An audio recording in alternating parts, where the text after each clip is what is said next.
We're continuing on our Thomas Cole Voyage of Life series, this magisterial series of paintings in which Cole depicts the cycles of life from childhood to youth, to maturity, and then old age, the birth, growth, decay, and death cycles of life. And I wanted to tell you a little bit about the painter and tried to process how would I best accomplish that. So the way I thought I would describe his life journey is to walk you through some of selected paintings that I find to be particularly valuable for us to explore and understand this brief journey of life that he had as he himself died very young at the age of 47. I want to talk about some paintings that represent Thomas Cole's then brief career. And as we explore that then, let's just describe some of the things that we can understand about him. So as we're looking at these paintings, we're looking at a man who was British-born artist. He was born in 1801, and he became known for his paintings of American landscapes. And he's considered the founder of the Hudson River School of Painting. So he had a huge impact on other 19th century American painters. And his paintings and those he explored through his own romantic inclinations kind of tend toward American expansionism during the 19th century. It's quite interesting that the glorification of the land and various panoramic views, it got associated with the settling of the vast lands of the West. But at the same time, though, there are certain distinctives about his work where it's both beautiful, at the same time there's a sadness, there's a melancholy about some of the components, a kind of a pessimistic streak that you'll also see indicated in some of his paintings. Let me describe some of the distinctives of Cole as we explore his life journey. What we find is that no one before him had really applied these motifs and techniques of European romantic painting to the scenery of North America. So here we have a unique combination of Cole combining the dramatic splendor of, for example, Caspar David Friedrich or J.M.W. Turner. But what you now see is it's transposed on the Catskill and Adirondack Mountains. Cole was largely self-tutored, and he was one who kind of represents in certain ways the archetypical American figure of the autodidact, the one who more or less taught himself. And so we see this process here. And we can just look at some of his earlier paintings, and for example, Snow Squall here. And again, you can see romantic tinges that are being used. It's not just straight up nature at all, but you've got the use of color, of light, of shadow, and so forth to explore motifs that are underlying these themes. Here's a landscape again from his very early career. And again, it's bucolic, it's pastoral in certain ways, but it also explores the theme that you can see throughout his art, the cutting of what was once pristine, the destruction in some respects in taking over a natural scene. Catterskill Falls in 1826, again, a lovely painting in terms of the dynamics of it, and you see, though, foreboding clouds and so forth in the background. A landscape with Indian in 1826. Again, all kinds of motifs that would be developed in his artwork that would help us to understand what he's really trying to achieve, even with the stars and the sky in the background and so forth. Tremendous interest in the beauty of the natural landscape here. The Clove Catskills in 1827 is a good example of Cole's early work as well. Let's just go back to his life for a moment, though. He was really a man who was the first to explore the territory of the Hudson River, and as the founder of the so-called Hudson River School, in part because he would take steamboat trips up the valley from the Hudson River Valley in the mid-1820s and onwards. And he affected other painters, artists like Frederick Edwin Church, Albert Bierstadt, and Asher Brown Durand. His work really, in many ways, looks at the sublime wilderness of the American landscape, and the development of his career depended upon the whole process of urbanization and civilization which threatened it. So there's a kind of an immediate sense of a tensioned interplay between the pristine beauty of these wonderful landscapes, but at the same time, the sense of foreboding because of the so-called civilization that's going to be coming along as well. Another painting, Autumn in the Catskills, 1827, to illustrate that as well. Going back to his own experiences then, we see that Thomas Cole was born in Lancaster, England in 1801, and he studied engraving briefly in England, but then he emigrated to America with his family in 1818. They arrived in Philadelphia and resettled in Steubenville, Ohio. And then Cole's father established a wallpaper engraving business. But after he became frustrated with the family business, he began to teach art for a period of time, and he became an itinerant portrait painter. But then he decided that he needs to be in a city with many potential patrons, and so he returned to Philadelphia, where he painted portraits and also found work decorating various ceramics and so forth. And he did take classes at the Philadelphia Academy, and his first exhibition took place in 1827. As again, looking here, you can see that the Catskills was a major theme of his work, and he would have a settler, one who's an explorer, who's now seeing this pristine beauty. Another painting, Peace at Sunset, Evening in the White Mountains in 1827. So again, going back to his own experiences, it was in 1825 that he moved to New York City, and he began really there to focus on these romantic landscapes. You've already seen some of them, these beautifully lit panoramas, and that would become part of his enduring style, this Peace at Sunset, Evening in the White Mountains, again in the Catskills, and you can see the use of color and the dramatic imagery that he would use, very romanticized images of the extraordinary dynamics of the natural beauty that surrounded him. It's also interesting that he was interested in some of the contemporary writings. For example, James Fenimore Cooper, whose book The Last of the Mohegans, he illustrated a couple of components for that. And you can see again certain themes here. Even this rock, it was a very big theme in his painting as well. These unstable rocks that are evidence of something that was deposited. He was very big into flood geology as well, by the way. But while he was in New York City, then he became familiar with an artist named John Trumbull. And he was widely known for his paintings of the American Revolution. And then Trumbull purchased one of his paintings, a landscape he did in the Hudson River, and they were purchased by two other paintings. And he began to have various people who were wealthy and who would commission him for various works. And so the wilderness of American scenery was such a thing that other artists at that time had ignored largely. But he became a person who was welcomed into the cultural world of New York, and he also became acquainted not only with James Fenimore Cooper, but also the poet and editor William Cullen Bryant. There were some travels that took place as well, and so as he went to the Catskills, as we've seen, he purchased a house there, and then in 1829 he sailed to England. Let me jump back to some of his paintings, though, from this period before he went to England.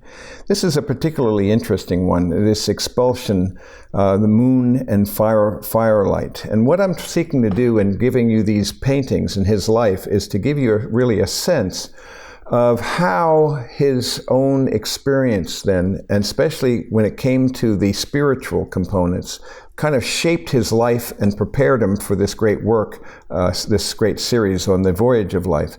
This particular painting, Expulsion, Moon and Firelight, is intriguing because it makes a shift in direction toward an allegorical kind of landscape rather than the ordinary landscapes he was doing before, although they were highly beautiful and romanticized and so forth. It's a very interesting symmetrical structure, because here we have an expulsion from the garden, though you do not see the figures who are expelled. Or you can see Eden in this area here. We see this light area, and then they're separated from them. But you'll observe as well that this fall in the background with the bridge that we see is a cruciform pattern. And so it's a very symmetrical cross shape created by the waterfall and bridge. It reminds me a lot of the Mines of Moria and the Lord of the Rings when they go across.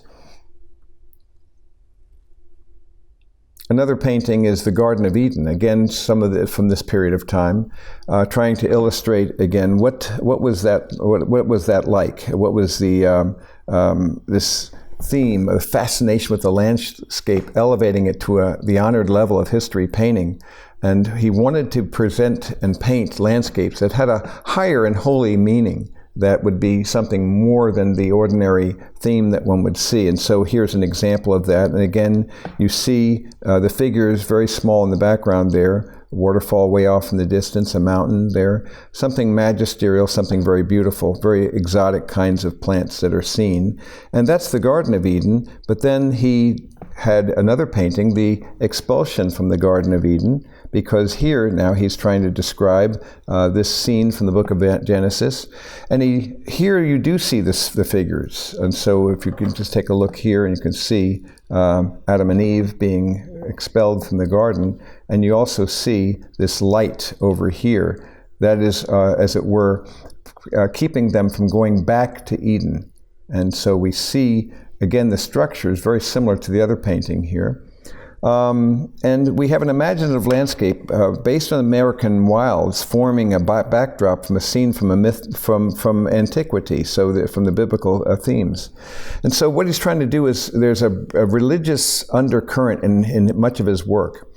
And it's interesting to me when I discovered that he would later, toward the end of his life, actually join the Episcopal Church. And so it's evident to me that he was more than just a Unitarian, as Ralph Waldo Emerson would have been, though he would be a contemporary and associated with the Hudson River School of Painting. Nevertheless, Cole seems to have more of a biblical theme, and you'll see his use of the cross as well in the kind of paintings he's done. Here's another example, the subsiding of the waters of the deluge. And so here, this painting done in 1829, just apparently before he went to Europe, he kind of saw the American Revolution, something like the biblical story of the Great Flood, sweeping away the despotism of the British Crown. And it's interesting that you see, for example, in this painting, a lone skull that is in the foreground. And at the same time, you'll see off in the distance in the sky, very intriguing. The bathed in light is a dove that flies toward the land as the ark floats in the calm waters. Again, he's using this biblically, but also symbolically of the American experience as well, a kind of a new beginning, as it were. And so here he goes to the Grand Tour. In 1829, a wealthy patron financed a trip. He sailed to England, and then he, in this Grand Tour, he went to Paris and also to Italy. And he eventually returned back to New York City in 1832. But these studies abroad really transformed his art, and they led him to pursue a very ambitious series of future paintings. Paintings such as the ones we're going to be describing here with the Voyage of Life, but also the Course of Empire, and which would depict the rise and fall of civilizations, cycles of times, regenerative forces of nature, and so forth. So it's intriguing. So here, for example, is the interior of the Colosseum in Rome, and he saw first-hand works by the old masters and famous landscapes of the old world. This had a huge impact on his subsequent work. Again, prominent Christian symbols would always be in his work. As you can see here, there is a cross that's right in the center of this Colosseum here. Again, a kind of a motif here, this large black cross, is a symbol, as it were, of the triumph of Christianity over the Roman state. And so these are the kinds of paintings that he would do and that were affecting his later work. Another, during that time, of Italian scenery. Another painting that during this period of time, the dead Abel. And again, he can't get away from the biblical metaphors. And so Cain is escaping after the deed has been done. And many things could be described about that. During this period of time after he returned to the States, we see here is other examples of the very highly romanticized kind of artwork that he did in 1833 or 34. And this one's of interest to me because this is the angel appearing to the shepherds in 1834. And what you see here, again, this motif, it's more than just a landscape painter. He wanted to do something that was more sublime. He wanted to depict realistic landscape details, but also these imaginative supernatural events that were associated with, in this instance, the appearing of the angel to the shepherds. So the shepherds are here, and the glory of God appears. And so this angel is seen in the distance here. And what you also see is the Star of Bethlehem illuminating the little cave where the Holy Family would be. So again, it's another theme that is characteristic of his work. We also explored in a previous time together the Course of Empire series. And he was, again, commissioned by a patron, in this case Luman Reed, to depict the same landscape at a different stage in the rise and fall of an imaginary civilization. And so the savage state was followed by the Arcadian or pastoral state, desolation and destruction and so forth, and then the consummation.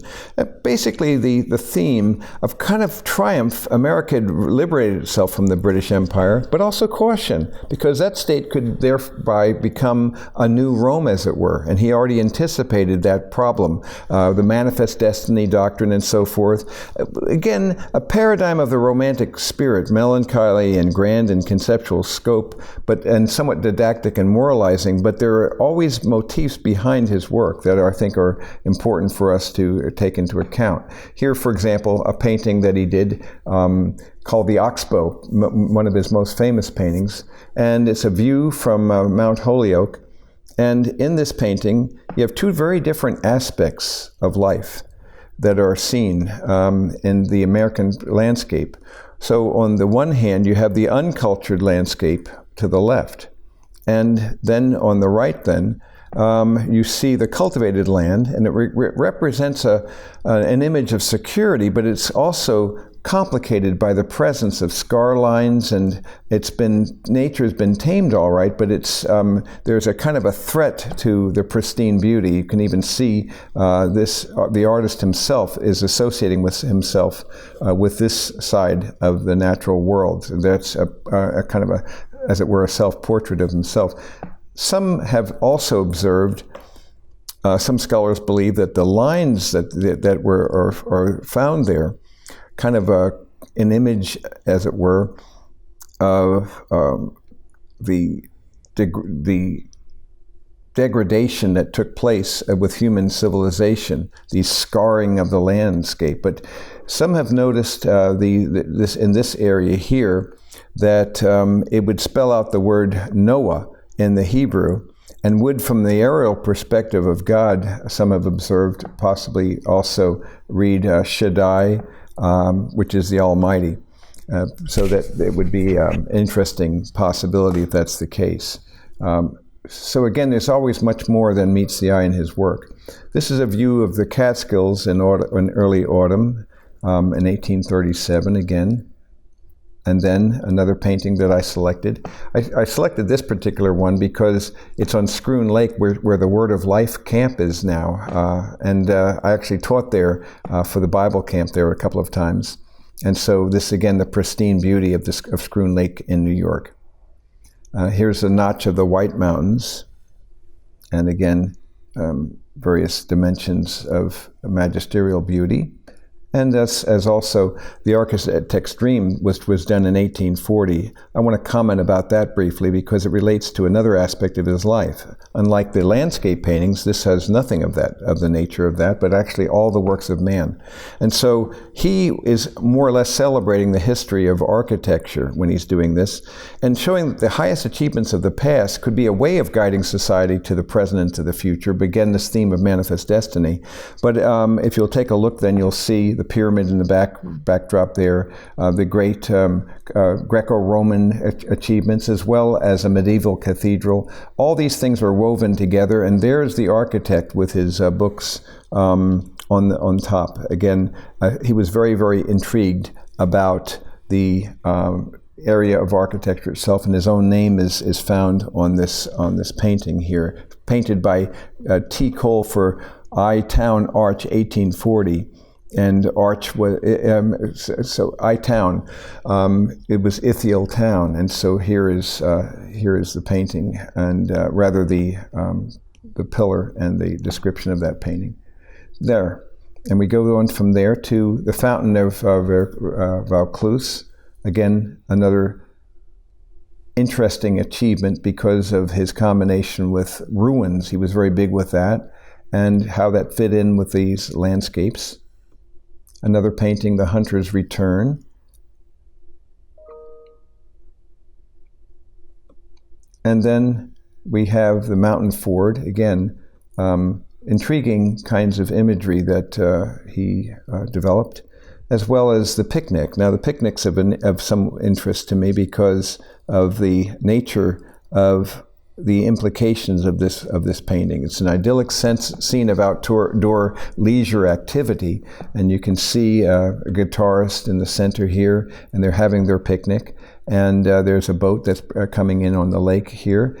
And it's a combination, isn't it, of the sublime no longer being conveyed, but rather what we have then is the sense of an inevitable loss of this wilderness, because even here, notice in the foreground, you can see this stump. Again, it's there's beauty and accomplishment and the taming of nature, and yet there's a terrible sense of loss.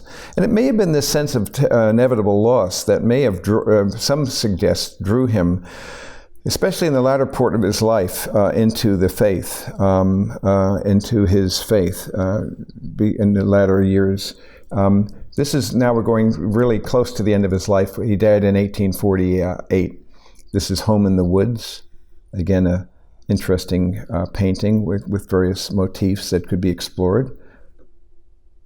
And Prometheus Bound, again, the year before his death, is a painting that illustrates something about the absurdity and the failure of the human quest to become, as it were, kind of God himself and to take fire from the gods. And so what we see here is this, but again, this combination with the beauty of the natural landscape that's found there. So they're kind of a combination of these themes, very unusual.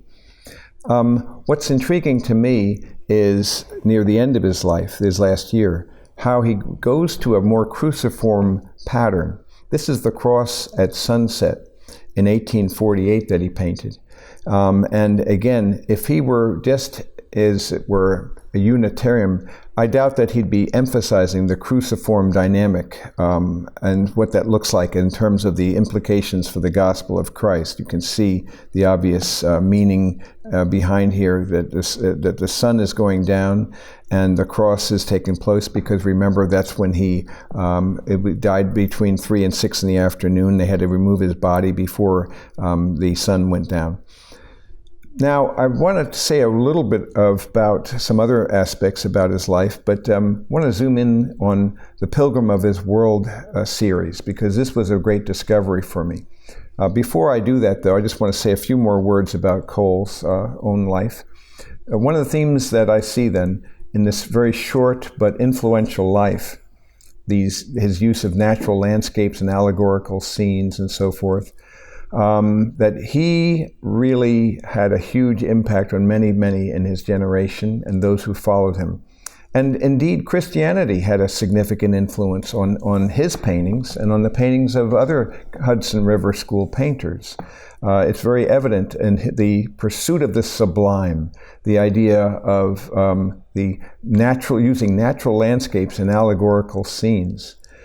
Sadly, Cole suddenly died of a problem with pleurisy, and as a result, he was no longer able to breathe, and suddenly it was this lung disease. In February of 1848, at the age of 47, he was lost to the world. What an amazing achievements that he did. And I often like to speculate about what things might have been like if he had lived, say, to his 70 years and 10. I often do that with other great artists and composers and so forth. But what we see here is, as one of this school that would come about, what's again called the Hudson River School, he painted the sublime as a manifestation of God's power. And these romanticized compositions communicated the sublime beauty of nature, and his idea, as others of his time, was that art is a process of creation, not just reproducing. And he felt that he was it was an imitation of the creative power of the Almighty. And so what we see then is this visual embodiments of ideals. And some were related to Emerson and Thoreau and William Cullen Bryant and Walt Whitman. But these detailed paintings with romantic, almost glowing lighting and so forth were majestic scenes, striking use of light, darker elements of presence, a profound reverence for nature. And these complex imaginary works that where he wanted to paint what he called a higher style of landscape to communicate his beliefs and his values. And so that's why he began to paint these large allegorical works. And so it's important for us to see then what that looks like. I think what we'll do now is just to look at some of the other components of his paintings by just walking through. So let me take a look at this last series. This is an incomplete series. Near the end of his life, he decided to create a series on what he called the cross and the world. And these are sketches, but let's just explore these because I think they tell us a good deal about where he was at the end of his journey. So what we see here in the background is the pilgrim of this world, as it were. And he's welcomed by people, as you can see in the distance here, and it's a seductive world because you can see in the backdrop something we'll see in the Voyage of Life as well, a kind of ethereal kind of a sense of the heart's aspiration, and you can see it's a very appealing kind of understanding of what the world would be like. It was going to be a series that was going to be a very ambitious 5-part work. But what we see here is that the quest for spiritual truth and eternal salvation versus the pilgrim of the world who seeks pleasures in the material world, starting with this theme, and so that they both go out in their own directions. And sadly, the pilgrim of the world at the end of his journey, it was so promising at the beginning, but not so much at the end, because then at the end you see the squalor, the loss of hope, the degradation that the world offers. It's an empty world for him. And again, this is a theme that he wanted to emphasize. What's interesting in this study then is that the two pilgrims go off, one in this direction and one in the other direction. And one is heading toward the world, and you can see in his sketch here, it's going to be this theme would be really the world that would be developed in his painting that he would have done. Over here, by contrast, you see the cross way in the distance there. And again, in this sketch, he's trying to show the contrast between one and the other. So the choice is made. They go off in their respective directions rather. And by contrast, the pilgrim of the cross at the end of his journey discovered something profound, not something squalid, something empty, something hopeless, but rather he is met by these angelic hosts, you see. And up in the distance, you can see the cross. Again, the theme, this motif of the call to the life of Christ, which seems to me to be something that was really capturing his mind as in the latter months and maybe the last couple of years before his death. But in any case, this is a very significant painting because, in my view, it's exploring the dynamic difference between the two. Notice the lack of color that you see. It's very, very modest use of color, and especially here, to emphasize the vivid contrast between the glorious light of God on the one hand and the dark confusion in a world without faith on the other. So again, faith became, it seems to me, a very central component of Thomas Cole's life. It's a very critical component of his life journey. And it's important for us to see then what that looked like in terms of his own understanding of his life. Along these lines, there's a word I'd like to share about Thomas Cole's beliefs. We can't be quite sure, but as I've alluded to this before, it appears that there was some change in his course of his understanding of the gospel, perhaps, because it became much more cruciform in its emphasis, and this journey to the world on the one hand, and the journey to away from the world and toward the true world of the next world is evident in his themes. So when we think about the Hudson River School and Cole's association with that, again, it was fueled by the poetry of Ralph Waldo Emerson and so forth, and the ideals of Emerson, Thoreau, Bryant, Walt Whitman are intriguing, because if you look at the writings of Emerson and Thoreau with the landscape paint and compare those with the landscape paintings of the Hudson River School, there are different interpretations that we can see for what does this mean for the unique relationship of the American people to the land. And it's interesting as well that part of the living legacy of the Hudson River School was the American preservation movement, which really is very unique, and it led to much of a contemporary environmentalism. It had the roots of that. And when we look at some of these writers, for example, what we see that there is again this uniting motif of the sublime as a manifestation of the power of God. And yet at the same time, the sense of insignificance of humanity in relationship to the awesome infinity and power of nature. The theme in his paintings of the timeless flux of nature, its cycles and seasons, became really illustrations of how brief, how short are human creations, and how we can so foolishly overestimate mere appearances. And so what we have here is this desire for, as one person put it, rediscovering a moral topography of value. The natural world becomes more and more of an anthropogenic biosphere, increasingly at risk. Now, I mentioned a word about Emerson because they knew each other.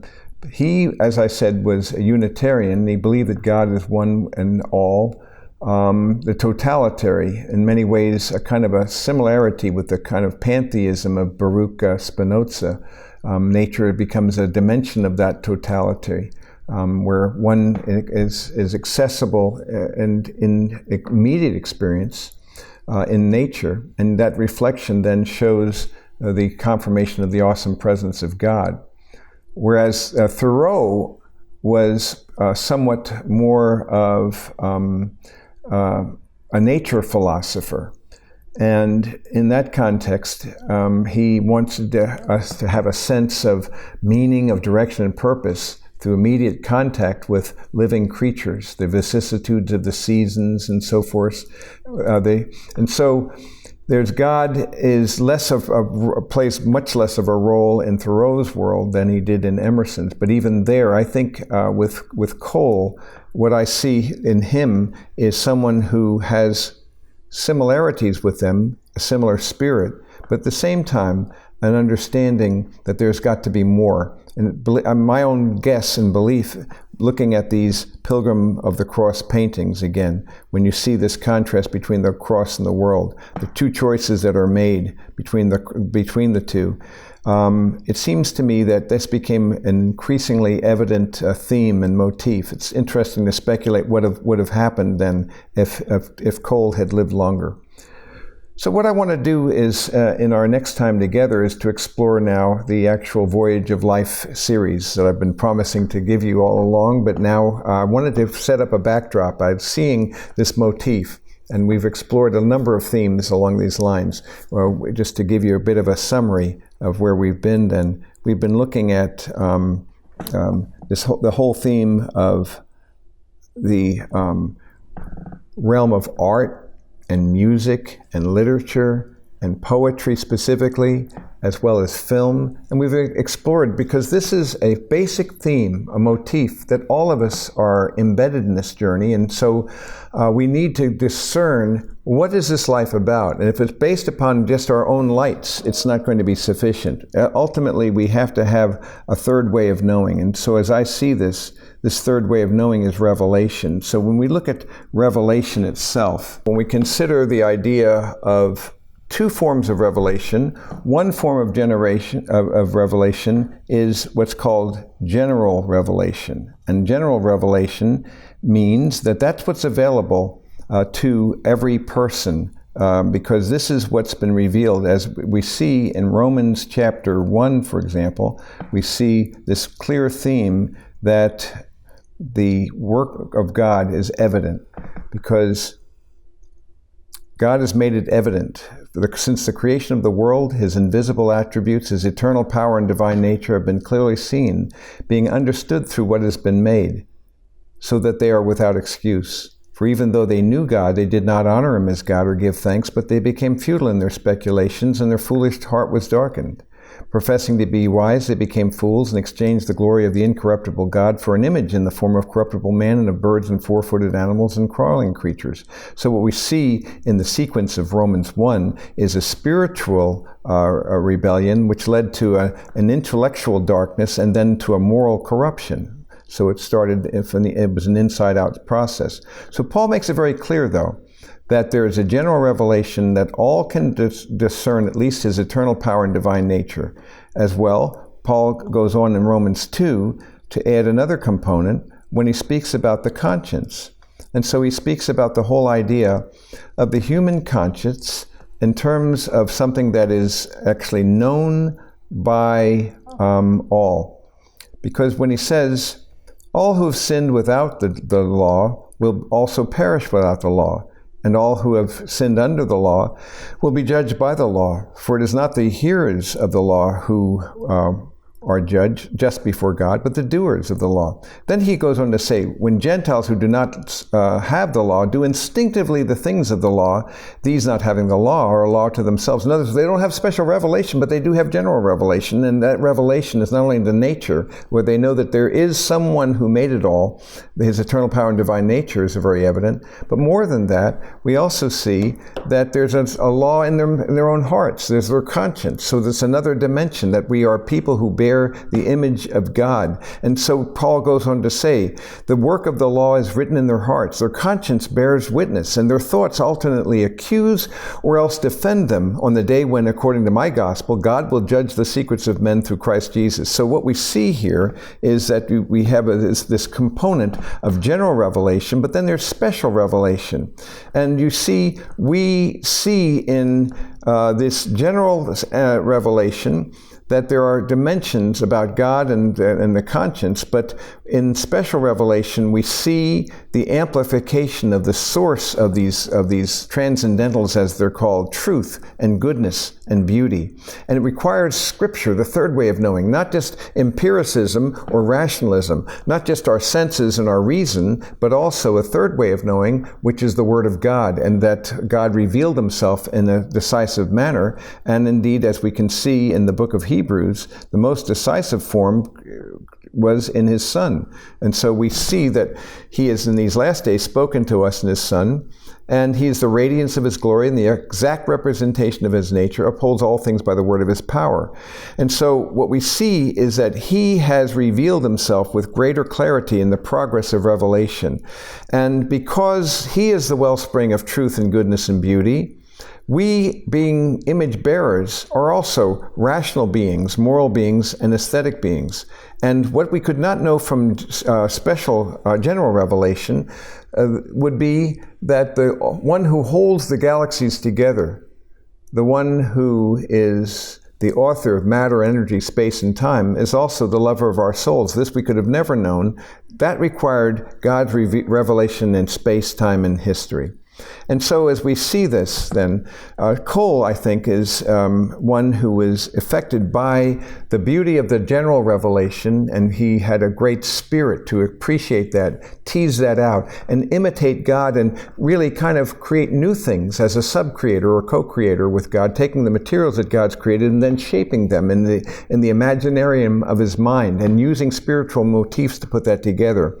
And because of that, then, what we see is a man who wants to then use and leverage the beauty and glory of this natural world, though fallen, to explore and intimate what the next world will be like and what our hope will be truly about. Because at the end of the day, we are never to put our joy or our hope in the things that are passing away, but rather in those things which will last forever. So here we see it would be a mistake for us to put our joy in something that is in the created order.